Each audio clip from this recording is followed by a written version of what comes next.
There is a famous quotation that reads, "The only thing necessary for the triumph of evil is that good men do nothing."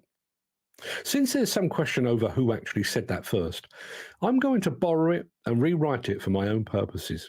The only thing necessary for construction's drug and alcohol culture to continue is that good men do nothing. At the time of writing, I'm just back from Sweden. When I arrived, Sweden was closed. When my plane touched down at Stockholm's Arlanda airport, there was no one manning passport control. So me and about 200 other people disembarked, went up an escalator, and there we stopped. As a result of this inexplicable delay, and through no fault of my own, I kept my taxi driver waiting for about 40 minutes. So when we finally got to his car, the taxi driver was required to do an in-car breathalyzer test to prove that he hadn't been in the bar. He had, in fact, just been waiting for a tardy Englishman. I'd never seen this system used before, but the driver used it willingly and without fuss. The following morning, I arrived at the Eskilstuna headquarters of Volvo Construction Equipment, where myself and more than 150 other demolition fanboys and girls were told that we could operate all the equipment on display, but only after we had completed a breathalyzer test. Which begs the question, how is it that the Swedes can enact a zero-tolerance policy, but we either can't or won't? And I'll come back to that question in just a second. But first, I think it's important to clear up a few things. First of all, yes, it is very easy for me to propose zero tolerance on drink and drugs. I've never touched a recreational drug in my life, and after about 15 years sober, if I had a drink now, I'd probably be divorced first by my wife and then by my liver. So yes, I do come at this argument from a standpoint of abstinence.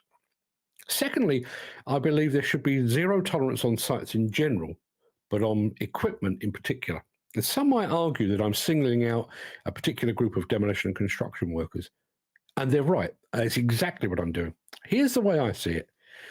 If the guy manning the gate or pushing the broom is drunk or hungover, the only person likely to be impacted is the individual themselves. If the site supervisor is smoking weed in his cabin, the only thing likely to be in mortal danger is the nearest stash of biscuits. But if an excavator operator is impaired, he or she is a danger to themselves, to all their fellow workers, and quite possibly to pedestrians as well. So let's now go back to my question of why we can't do what the Swedes do with such apparent ease. The answer, I believe, is not that we can't, it's that we won't. I've seen firsthand from my Swedish taxi driver that the technology to self-test already exists. It would surely be simple enough to back that system with an in-cab camera to make sure that the person blowing is actually the person operating. Hell, even random manual tests would be a step in the right direction. The reason we have thus far resisted these changes and any meaningful discussion around the subject seems to be an inherent fear that if the industry were to open this particular can, there would be worms everywhere. Sites would grind to a halt if we tested for drugs and alcohol is an explanation I've heard countless times. The management won't back a zero-tolerance policy because they're every bit as guilty is another argument I've heard. Both of which proves that the industry knows it has a problem, but is actively choosing not to address it. Which brings me back to my original quote. The only thing necessary for construction's drugs and alcohol culture to continue is that good men do nothing.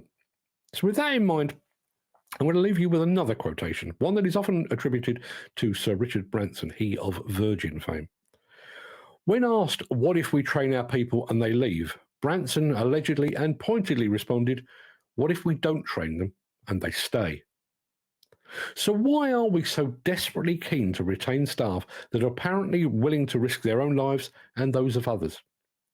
Why do we continue to employ people that place their questionable leisure activities above work?